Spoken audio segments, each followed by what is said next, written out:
تو شام صاحب آج کی جو اہم پیش رفت ہے جو پٹھان کوٹ حملے سے جڑی ہے اس میں وزیراعظم چونکہ ان دو روزہ سری لنکا کے دورے پر ہیں تو وہاں سے انہوں نے بھارتی وزیراعظم نریندر مودی کو فون کیا پٹھان کوٹ حملے کے حوالے سے، اور بھارتی میڈیا یہ دعویٰ کر رہا ہے کہ انہوں نے یقین دلایا کہ جو بھی ہم کر سکیں گے ممکن تعاون وہ اس سلسلے میں ہم آپ کے ساتھ ضرور کریں گے۔ اجیت دوول نے وہ اس سے پہلے انہوں نے ناصر جنجوعہ صاحب کو فون کیا، لیفٹیننٹ جنرل ناصر جنجوعہ کو بھی فون کیا تھا، اور خبر یہ ہے کہ کچھ معلومات بھی فراہم کی وہ کہہ رہے ہیں ٹیلی فون کالز کا کچھ ڈیٹا شیئر کیا ہے جو ہمارے نیشنل سیکورٹی ایڈوائزر ان کے ساتھ۔ دیکھیں جو بھی صورتحال ہے، جتنی بھی یہ خبریں آ رہی ہیں کوئی باوثوق تو نہیں ہے، کیونکہ میڈیا جو ہے اس میں بہت سی چیزیں اڑائی بھی جا رہی ہیں، لیکن ایک بات بڑی واضح ہے کہ حکومت پاکستان مکمل سنجیدگی کے ساتھ یہ دہشت گردی کو روکنا چاہتی ہے، اور وزیر اعظم نواز شریف نے جو وزیر اعظم مودی کو فون کیا ہے اس کا مطلب یہ ہے اگر کسی شخص نے یا کسی گروہ نے یا کسی عنصر نے کوئی ایسی کارروائی کی ہے اور اس کا رابطہ کوئی یا سلسلہ اس کا جڑتا ہے پاکستان کے علاقے سے تو اس کے بارے میں مکمل تفصیلات فراہم کی جانی چاہیے، ان کا جائزہ لینا چاہیے، ان کی تہ تک پہنچنا چاہیے، اور اگر پاکستان کی سرزمین استعمال ہوئی ہے تو اس کے خلاف کارروائی ہونی چاہیے، اس میں کوئی دو رائے نہیں ہو سکتی۔ دیکھیے افغانستان سے بھی ہماری شکایات ہیں اس ضمن میں، اور افغانستان میں بیٹھنے والے عناصر جو ہیں پاکستان میں تخریبی کارروائیاں کرتے رہتے ہیں۔ افغانستان کی حکومت یہ کہتی ہے کہ بعض کارروائیاں پاکستان کی سرزمین پر بیٹھے ہوئے عناصر نے کی ہیں، لیکن جب سے اشرف غنی صاحب آئے ہیں اور حکومت پاکستان کے ساتھ ان کا ایک تھوڑا اعتماد کا رشتہ قائم ہوا ہے تو دونوں حکومتیں ذرا احتیاط سے بات کرتی ہیں۔ کبھی کبھی اشرف غنی صاحب بے احتیاطی کر دیتے ہیں، لیکن یہ بات واضح ہوتی ہے کہ اگر کوئی ایسی کارروائی ہو رہی ہے، اگر کوئی سرزمین استعمال ہو رہی ہے کسی ملک کی، تو حکومت اس میں شامل نہیں ہے۔ حکومت دیکھیے ہمارے اپنے علاقے جو ہیں اس میں کتنے حملے ہو چکے ہیں، یعنی ہمارے فضائی اڈوں کو نشانہ بنایا جا چکا ہے، ہمارے جی ایچ کے اوپر حملہ ہو چکا ہے، ہمارے بچوں کو، ہماری عورتوں کو، ہماری مسجدوں کو، یہ سب کارروائیاں وہاں ہو چکی ہیں، نشانہ ان کو بنایا جا چکا ہے، اور ظاہر ہے کہ جو لوگ یہاں بیٹھے ہوئے تھے یا جہاں آ گئے تھے انہی نے یہ کارروائیاں کی ہیں، تو ہم ان کو نہیں روک سکے۔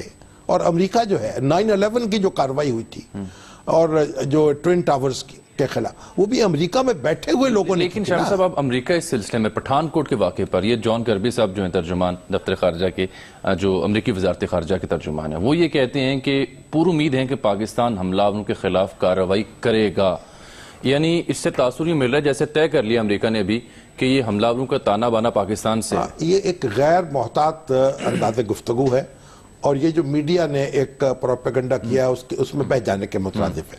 بات یہ ہونی چاہیے اگر کوئی ایسا رابطہ یہاں موجود ہے تو اس کے خلاف کارروائی ہوگی۔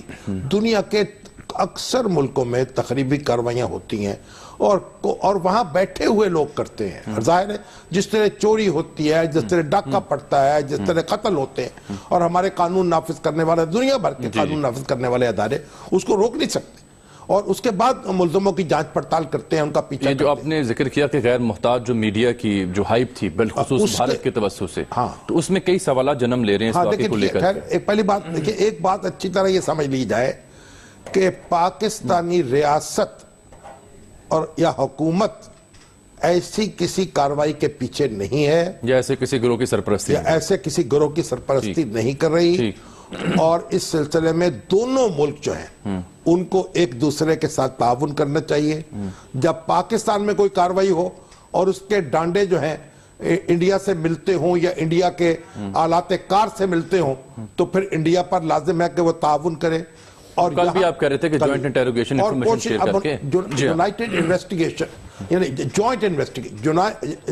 جوائنٹ انویسٹیگیشن ہونی چاہیے مشترکہ، تاکہ دونوں ملکوں کے ادارے جو انویسٹیگیٹ کرنے والے ہیں وہ ان کا تعاقب کر سکیں۔ اسی طریقے سے ہم اس عذاب کو ختم کر سکیں گے، وگرنہ ہم اس کی لپیٹ میں آتے چلے جائیں۔ ٹھیک ہے، وہ جو میڈیا کی غیر محتاط کوریج تھی بالخصوص بھارتی میڈیا کی، اس کا ایک نمونہ یا ٹکڑا آپ دیکھیے، یہ ایک زی چینل ہے، آپ دیکھیے اپنی سکرین پر، تو یہاں کیسے وہ پروپوگیٹ کر رہے ہیں، ذرا پلے کیجئے گا۔ ہیں کہ انٹرپٹڈ کال، یقین سے کہا جا سکتا ہے کہ انٹرپٹر تو نہیں، البتہ رین ایکٹڈ کال ضرور ہے. اب آپ دیکھیں یہ لگتا ہے جیسے کسی سٹار پلس کا ڈرامہ ہے جس میں 2 ایکٹر ایکٹنگ کر رہے ہیں اور وہ کال انہوں نے ریکارڈ کی اور سنا دی ہے. دنیا میں پہلے تو یہ بات کہی گئی کہ وہ سرائکی بول رہے تھے. جی ہاں. اب یہ دیکھیے جو سرائکی بول، اب یہ جو یہ کال نشر کی گئی ہے، اب آپ دیکھیے کہ یہ کیسے ہوا. یہ لگتا یہ کہیں سے لگتا ہے کہ ماں سرائکی بولنے والے یہ یا بچہ. تو انڈیا کی کوئی خفیہ ایجنسی جو ہے وہ اس طرح کی چیزیں فیڈ کر رہی تھی، یا خود یہ ٹیلی ویژن والے یہ ڈرامہ کرنے کے ماہر ہیں کہ انہوں نے یہ ساری چیزیں اختراع کر لی. یہ جو لفظ ہے جس طرح بول رہا ہے کوئی، یعنی کوئی دور دور تعلق کیا، کس لہجے میں، ہندی لہجہ نظر آتا ہے صاحب. فدائین تو یہاں فدائین استعمال ہی نہیں ہوتا یہاں. اور اسے کچھ نہیں سوچا، ماں کو کھانے کا پوچھ رہی ہے. اور ماں جو ہے، اب آپ دیکھیے جس ماں کا بیٹا جو ہے وہ جا رہا ہو حملہ کرنے، خودکش حملہ کرنے، اس کی ماں اس کو کہے، وہ تو یہ کہے کہ کلمہ پڑھ لینا بیٹے، اللہ کو یاد کر لینا، قرآن اپنے سے اس کو سر پہ رکھ لینا، کوئی ایسی بات کہے گی، دعا کر لینا. وہ کہہ رہی ہے کھانا کھا لینا، یعنی مرنے سے پہلے کھانا کھا لینا. ایسی بےہودہ گفتگو. اور ویسے کس قدر کلاکاری جھلک رہی ہے خاتون کی آواز میں. تو اب یہ ایک بریک لیتے ہیں شامی صاحب. انڈین ڈرامے کا کوئی کردار نظر آتا ہے. اب اس کی تحقیقات ضرور ہونی چاہیے. اور یہ جو اس طرح کی ویڈیوز جو اختراع کرنے والے ہیں نا، اور آڈیوز جو ہیں، ان کے خلاف بھی کارروائی ہونی چاہیے. ایک بریک ناظرین لیتے ہیں، آپ سے ملتے ہیں اس چھوٹی سی بریک کے بعد.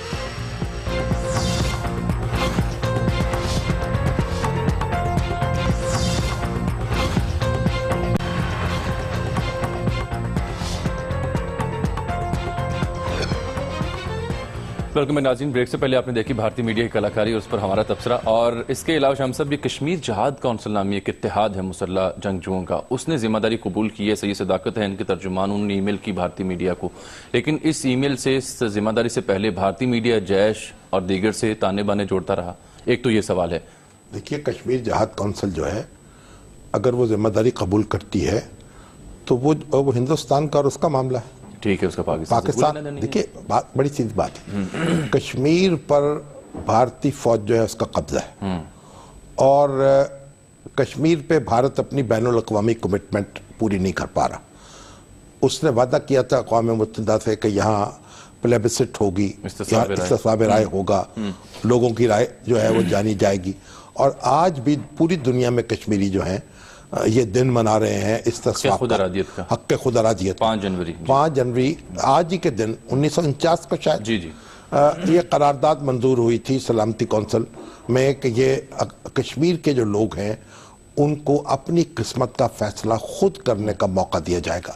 اور یہ کشمیر کا مسئلہ جب کشمیر کے لوگوں نے بغاوت کی تھی بھارت کے خلاف، تو اس وقت پنڈت جواہر لال نہرو کی حکومت تھی اور وہ خود اقوام متحدہ میں لے کر گئے تھے. اور جو قراردادیں منظور ہوئی تھی وہاں، ان کو انہوں نے وہاں یہ کہا تھا ہم اس پر صدق دل سے عمل کریں گے. یہ پوری دنیا کو یقین دلایا تھا. تو آج جو کشمیری ہیں دنیا بھر میں وہ دن منا رہے ہیں اور مطالبہ کر رہے ہیں کہ انہیں حق خود ارادیت دی جائے، ان کو یہ موقع دیا جائے فیصلہ کرنے کا کہ اپنی قسمت جو ہے کس کے ساتھ وہ جوڑنا چاہتے ہیں، پاکستان کے ساتھ یا بھارت کے ساتھ. تو اب یہ جبر تو نہیں چل سکتا. کشمیر کا معاملہ یہ، کشمیر کی تو تحریک آزادی وہاں چل رہی ہے. اگر کشمیر کے رہنے والے لوگ جو ہیں وہ کسی بھی فوجی اڈے پر حملہ کرتے ہیں تو یہ کشمیر جانے اور بھارت جانے، پاکستان کو اس طرح کی کارروائیوں میں، دیکھیں ہم کشمیری عوام کے ساتھ ہیں، وہ حق خود ارادیت ان کو دلا کر رہیں گے انشاءاللہ. ایسا مسئلہ دن ضرور آئے گا جب یہ مسئلہ حل ہوگا، لیکن ہم اسے اخلاقی طور پر، سیاسی طور پر اور ایک ڈپلومیٹیکلی اس کو حل کرانے کی کوشش کریں گے اور کر رہے ہیں. بالکل ٹھیک. تو ہم اس میں یہ اس طرح کی جو کاروائیاں ہیں ہماری سرزمین سے نہیں ہو رہی. بس اب دیکھیے جو سوال اٹھ رہے ہیں، کیونکہ جواب تو بہت کم دیے گئے نا، بھارتی وزارت دفاع ہو یا ان کے دیگر جو ادارے وہاں پر آپریشن کر رہے تھے. ایک ایس پی تھا پولیس کا جس سے پہلے ان کے بقول، جس کو انہوں نے بقول انہوں نے اس سے گاڑی چھینی. اب تجزیہ نگاری کہتے ہیں کہ جناب یہ کیسے اغوا کار ہیں کہ جنہوں نے اسے اغوا کیا، چند گھنٹے پاس رکھا پھر چھوڑ دیا. دیکھیں یہ تو پوری کاروائی جو ہوئی ہے اس میں تو پہلے اس کے جو بیریئر تھے پٹھان کوٹ ایئر بیس کے وہ ہٹا دیے گئے, بازار گلیاں 2-3 گھنٹے پہلے بند کروا دی گئیں, اور پھر انہی کی انٹیریئر منسٹری کے بقول وہاں پر 1-2 دن سے ریڈ الرٹ جاری تھا, کیونکہ ان کو یہ کہا گیا تھا کہ یہ خطرہ ہے. ان کو بھی ایک یعنی اس طرح خبر ملی تھی کہ یہاں اس طرح حملہ ہو سکتا ہے, کوئی واقعات ایسے ہو سکتے ہیں. اس کے نتیجے میں ایک ریڈ الرٹ تھا. لیکن یہ ساری صورتحال میں جو کچھ ہوا ہے وہ بھارت کی جو سیکورٹی فورسز ہیں ان کے بارے میں سوالیہ نشان کھڑا کرتی ہے سارے واقعات. اور خود بھارتی میڈیا جو ہے اس نے جس کو جو رنگ دینے کی کوشش کی کہ ابھی واردات جو ہے وہ ہو رہی ہے, اور آپ نے پہلے طے کر لیا, اور آپ نے فوری طور پر یہ ٹیلی فون کال بھی جو ہے وہ آپ نے ریکارڈ کر لی ہے اور نشر کر دی ہے. اس طرح کی جملہ ٹھیک ہے, ریکارڈ کر لی ہے.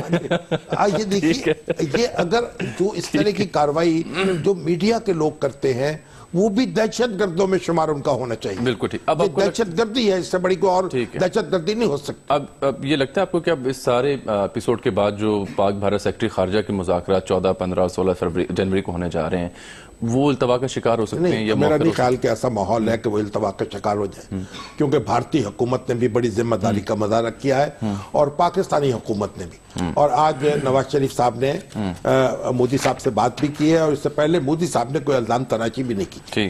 تو اس سے دیکھیے تالی جو ہے وہ دونوں ہاتھ سے بجتی ہے, کوئی ایک ہاتھ تالی نہیں بجا سکتا. اب تو یہاں تو دونوں ہاتھ تالی بجانے سے انکاری ہے. تو یہ ایک اچھی بات ہے, ہمیں پوری سنجیدگی کے ساتھ معاملات کو دیکھنا چاہیے.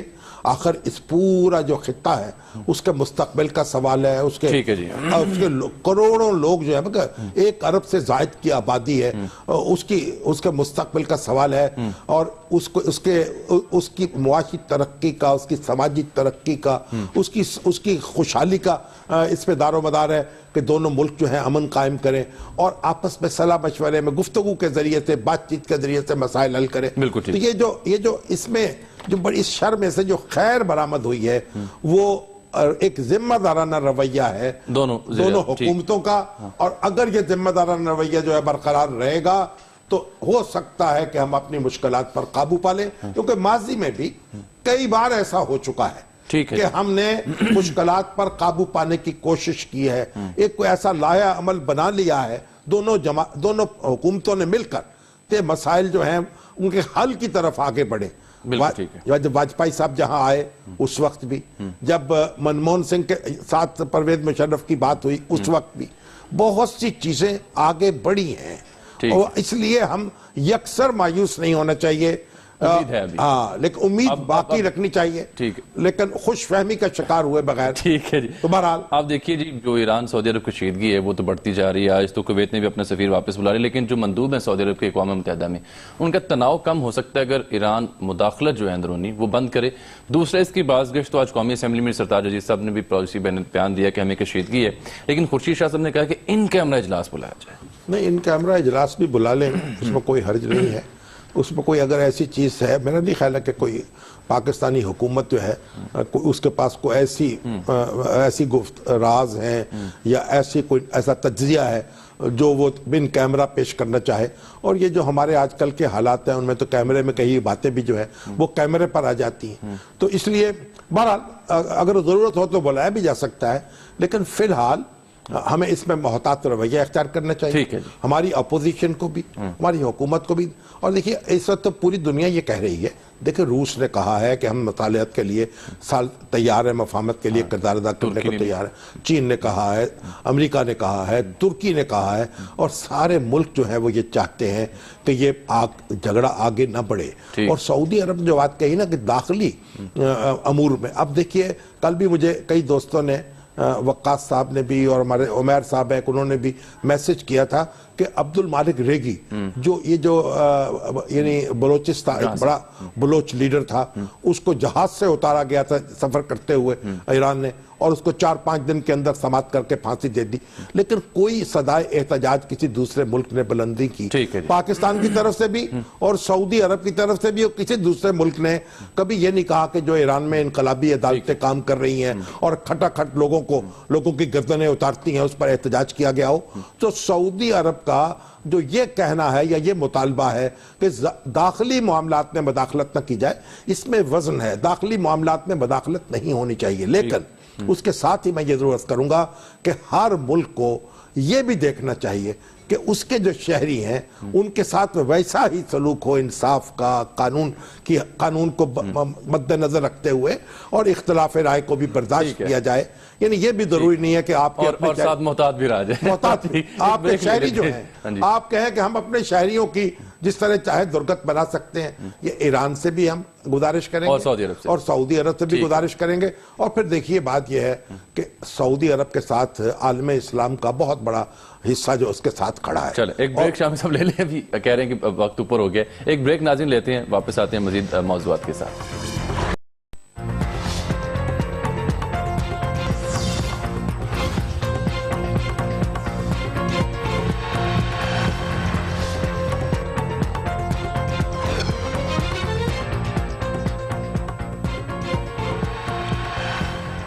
ویلکم بیک ناظرین. ڈاکٹر عاصم حسین، آج انہیں مزید 14 روزہ جسمانی ریمانڈ پر نیب کے حوالے کیا گیا ہے، اور تفتیشی افسر نے شام صاحب احتساب عدالت میں یہ کہا ہے کہ مزید 80 جو بینک اکاؤنٹس ہیں ان کی ڈیٹیل سامنے آئی ہے اور منی لانڈرنگ کی گئی ہے، یہ انہوں نے بیان دیا.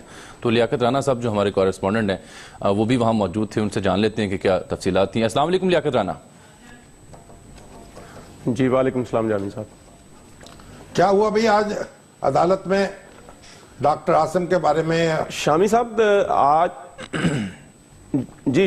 آج عدالت میں 2-3 اہم چیزیں سامنے آئیں. ایک تو جب سماعت شروع ہوئی تو تفتیشی افسر نے ایک ریمانڈ رپورٹ پیش کی گئی جس میں کچھ تفصیلات تفتیش کے حوالے سے ضمیر عباسی جو اسسٹنٹ ڈائریکٹر ہیں نیب کے، انہوں نے، تفتیشی افسر بھی ہیں اس مقدمے کے، انہوں نے پیش کی. انہوں نے کہا کہ ڈاکٹر عاصم سے دوران تفتیش یہ چیزیں سامنے آئیں کہ ایک تو جو 80% منی لانڈرنگ ہے وہ ہم نے اس کا پتہ چلا لیا ہے. لاہور کا جو ڈاکٹر عاصم کا آفس ہے اس میں بھی کچھ ریکارڈ ہم نے سیل کر دیا. اس کے علاوہ جو 56 سرکاری ادارے ہیں، دوران تفتیش یہ بات سامنے کہ 56 سرکاری اداروں سے اوور انوائسنگ کے نام پر 3 ارب روپے ڈاکٹر عاصم کا جو ضیاء الدین ہاسپٹل ہے اس نے وصول کیے ہیں. اس کے علاوہ کوئی اربوں روپے کی کرپشن بھی سامنے آئی ہے. اس کے ساتھ ساتھ ایک میڈیکل رپورٹ عدالت میں پیش کی گئی جو کہ ڈاکٹر ہارون جو ماہر نفسیات ہیں ان کی ایک رپورٹ تھی، جس میں ڈاکٹر عاصم کے بارے میں رپورٹ میں کہا گیا کہ وہ شدید ذہنی دباؤ کا شکار ہیں. وہ اس وقت ان کی حالت یہ ہے کہ اگر انہیں فوری طور پر ہسپتال میں ایڈمٹ نہ کیا گیا یا انہیں واک کرنے کی، اخبارات پڑھنے کی یا دیگر مصروفیات کی اجازت نہ دی گئی تو وہ خودکشی کی طرف بھی تو ان کا ذہن جا سکتا ہے، وہ خودکشی بھی کر سکتے ہیں. تاہم نیب حکام تفتیشی افسر کا کہنا تھا کہ ڈاکٹر ہارون جو ہیں وہ ڈاکٹر عاصم کے دیرینہ دوست ہیں اور ان کی رپورٹ پر زیادہ ریلائبل ہم نہیں مانتے اور اس پر میڈیکل رپورٹ بورڈ بھی بن سکتا ہے. عدالت نے اس رپورٹ پر کوئی واضح ہدایت نہیں دی، تاہم یہ ضرور کہا کہ جو ٹیسٹ ڈاکٹر ہارون نے تجویز کیے ہیں ڈاکٹر عاصم کے وہ میڈیکل ٹیسٹ کروائے جائیں اور جو رپورٹس آئیں وہ رپورٹس ڈاکٹر ہارون کے سامنے پیش کی جائیں اور ڈاکٹر ہارون کی جب جو تجویز ہو ان رپورٹس پر اس پر عمل کیا جائے. ڈاکٹر عاصم کے وکلا کا کہنا تھا کہ ان کا ریمانڈ نہ دیا جائے، لیکن عدالت نے ان کی استدعا کو مسترد کر دیا اور ڈاکٹر عاصم کے جسمانی ریمانڈ میں مزید 15 دن کی توسیع کر دی ہے اور ان کے میڈیکل ٹیسٹ کرانے کا حکم دیا ہے. جی بہت شکریہ آپ کا لیاقت رانا. سر وہ تو کہہ رہے ہیں رپورٹ جو ڈاکٹر ہارون صاحب نے مرتب کی، وہ کہہ رہے ہیں کہ ذہنی مرض کا شکار ہیں، خودکشی کے رجحانات بھی پائے جاتے ہیں، ڈپریسڈ ہیں بہت زیادہ.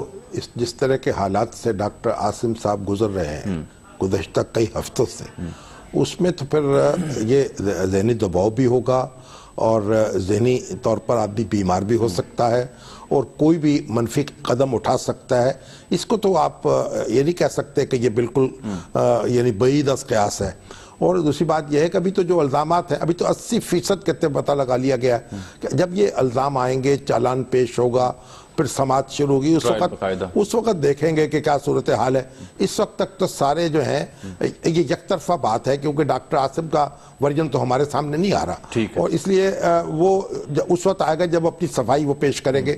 تو جو تفتیشی افسر کے ارشادات ہیں ان کو ہم کوئی عدالت کے فیصلے کے طور پر نہیں لے سکتے یا وہ حتمی نہیں ہے. لیکن بہرحال یہ بات ہے کہ عدالت نے ان کا پھر رسمانڈ یعنی نیب کے وہ حوالے رہیں گے، اسی ماحول میں رہیں گے، گویا اس رپورٹ کو فوری طور پر اس پر عمل کرنے کے قابل نہیں سمجھا. تو یہ ایک دیکھنے کی بات ہے. بہرحال اس بارے میں بھی ہمیں جوائن کیا ڈاکٹر سید مبین اختر نے، نامور ماہر نفسیات ہیں. تم سوچا کہ ان کی رائے لی جائے کہ کن حالات میں جو مریض ہے وہ اسٹیج تک پہنچ جاتا ہے کہ خودکشی کے رجحانات ہوں یا ڈپریشن بہت بڑھ جائے. السلام علیکم ڈاکٹر سید مبین اختر صاحب. وعلیکم السلام. ڈاکٹر صاحب یہ فرمائیے کہ یہ جو رپورٹ پیش ہوئی ہے ڈاکٹر عاصم صاحب کے بارے میں، آپ کیا سمجھتے ہیں کہ یہ مریض جو ہے جب یا کوئی شخص جو ہے اگر اتنی دیر کسی ایجنسی کے تحویل میں رہے تو یہ صورت پیدا ہو سکتی ہے؟ دیکھیے ڈپریشن جو بیماری ہے وہ عام ڈپریشن آدمی جو ہو جاتا ہے حالات کی وجہ سے اس سے مختلف ہے. ٹھیک. ظاہر بات ہے کہ جو جیسے ڈاکٹر عاصم حسین کی حالات ہیں اس میں پریشان تو ہوں گے وہ، اور اداسی بھی ہوگی اور گھبراہٹ بھی ہوگی. ان حالات میں سبھی کو ہو جاتی ہے. مگر اس کا مطلب یہ نہیں ہے کہ ان کو بیماری جس کو ڈپریشن کہا جائے وہ ہوگی، یا یہ کہ خودکشی کا کوئی خطرہ ہے.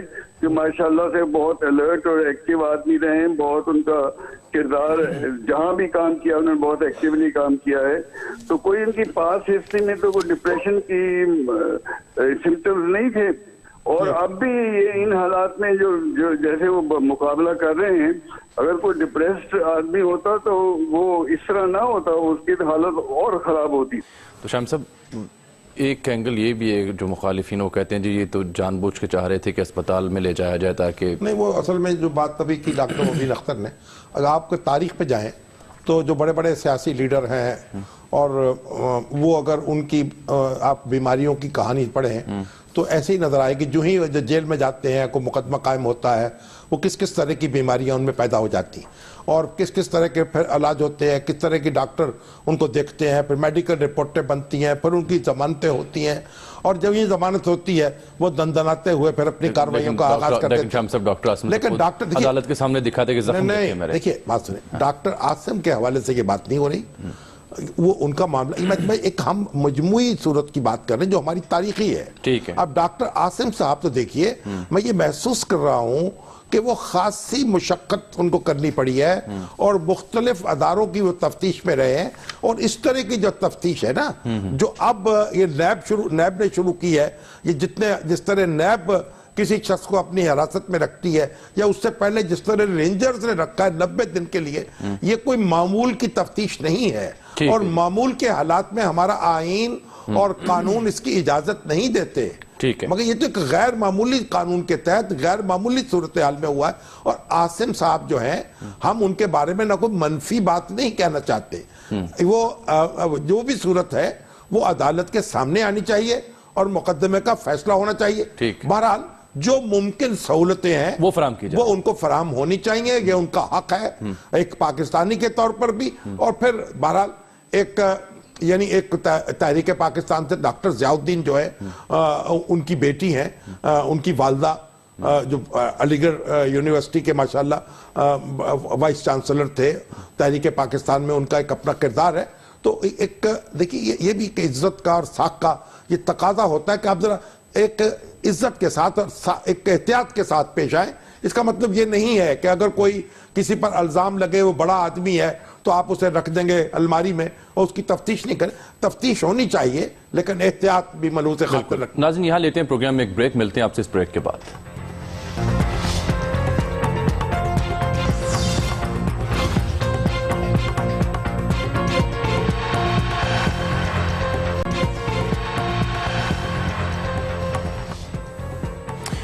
ویلکم بیک ناظرین. شام صاحب آج ذوالفقار علی بھٹو صاحب کا 88واں یوم پیدائش ہے. ایک منٹ جی، تازہ خبر یہ ہے کہ جو پاکستان میں جو عرب امبیسڈرز ہیں ان کی ایک کونسل قائم ہے. ٹھیک. اس کونسل نے بڑی شدت سے مذمت کی ہے جو تہران میں سعودی سفارت خانے پر اس پر جو حملہ ہوا تھا. ٹھیک ہے. اور اس لیے اور سعودی عرب کے ساتھ یکجہتی کا اظہار کیا.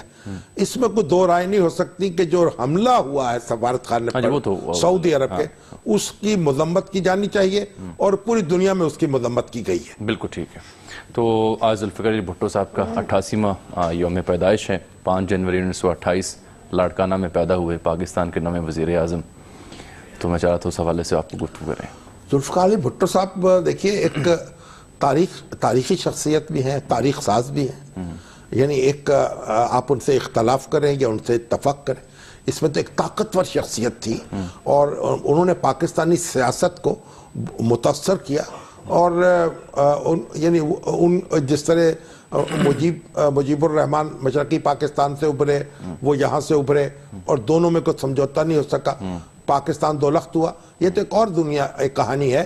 لیکن بھٹو صاحب جو تھے وہ عوام میں ان کی جڑیں تھیں اور ایک کرشمہ ساز شخصیت تھے، وہ ایک بہت کرشماتی شخصیت تھے اور لوگ ان کے جو فدائی تھے وہ کوئی ایک آدھ نہیں تھے، انہوں نے ایک سیاست کا چلن بدلا ہے، آمریت کو للکارا ہے اور اس کے بعد عوامی انقلاب برپا کیا ہے۔ ڈاکٹر مبشر حسن صاحب کا آج بیان میری نظر سے گزرا، وہ کہہ رہے تھے کہ جو پاکستان پیپلز پارٹی آج کی ہے اس میں دور دور تک بھٹو کی کوئی جھلک دکھائی نہیں دیتی۔ دیکھیے بات یہ کہ تو ایسا ہی ہوتا ہے نا کہ ہر پارٹی جو ہے، آج جو کانگریس ہے انڈیا میں وہ گاندھی جی کے اور پنڈت جواہر لال نہرو کے فلسفے کی امین ہے، اس طرح جو ہماری مسلم لیگ ہے یہ قائد اعظم کی مسلم لیگ ہے۔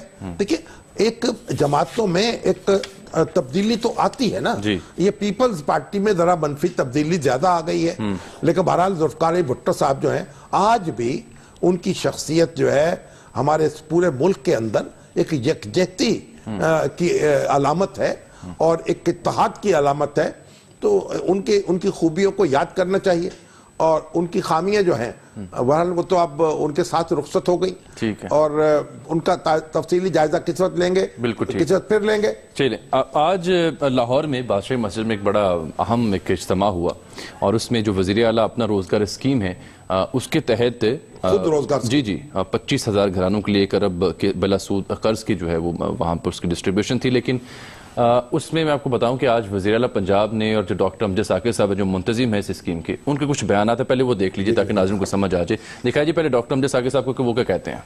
صوبہ بھر کے 200 شہروں کی مساجد میں 25,000 گھرانوں کو ایک ہی وقت میں ملنے والے 1 ارب روپے کی خطیر رقم کے یہ قرضے قومی یکجہتی کی تصویر بھی ہیں۔ اور پھر وزیر اعلیٰ پنجاب نے بھی اظہار خیال کیا، شاہم صاحب وہ بھی دیکھ لیجیے۔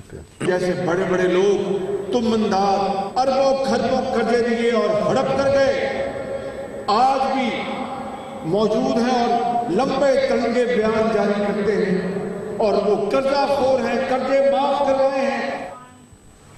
یہ کہہ رہے ہیں کہ اب تک 8.5 لاکھ ٹوٹل خاندان ہے جو مستفید ہوئے، 16 سے 20 لاکھ چلے جائیں گے۔ ایک تو اخوت جو ہے وہ تنظیم ہے جس کے سربراہ ڈاکٹر امجد ثاقب صاحب ہیں، جو کہ بلا سود کر چھوٹے قرضے فراہم کرتی ہے اور اس پہ لاکھوں گھرانے جو ہیں ان کی دنیا بدل چکی ہے۔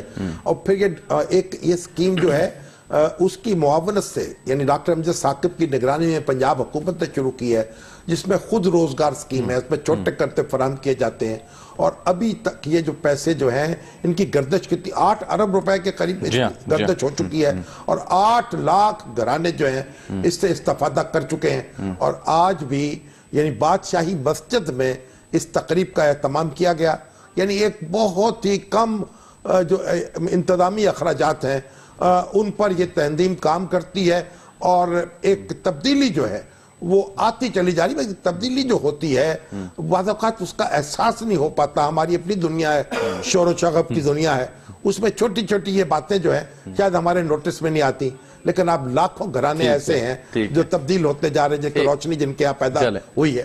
اشام صاحب ایک بدین سے کال ہے ہمارے پاس، نادر حسین خواجہ صاحب ہیں، ٹیلی فون لائن پر بات کرنا چاہ رہے ہیں۔ السلام علیکم نادر حسین خواجہ صاحب، کہیے گا جناب کیا کہنا چاہ رہے ہیں آپ؟ السلام علیکم جناب۔ وعلیکم السلام جی۔ سر جی ہاں جی، میں نادر حسین خواجہ فرام بدین سندھ سے، ٹھیک ہے جی، اور آپ کی توسط سے میں آپ کے پروگرام میں شریک ہوا ہوں اور مجھے یقین ہے کہ پاکستان کے حالات اور سیاست میں جو آپ کا کردار ہے وہ بڑا نیوٹرل کردار رہا ہے۔ شامی صاحب میں امید کروں گا کہ بدین ضلع جو سندھ کا پرامن اور صوفیوں کا ضلع ہے، جس کو لوور سندھ کہتے ہیں، جہاں پہ کبھی کرائم کا ریٹ نہیں بڑھا، کبھی کوئی بدماش پیدا نہیں ہوا، کبھی کوئی سردار پیدا نہیں ہوا، کبھی کوئی پگدار پیدا نہیں ہوا، اور ہمارے ضلع میں بدین ضلع کے ایک ہی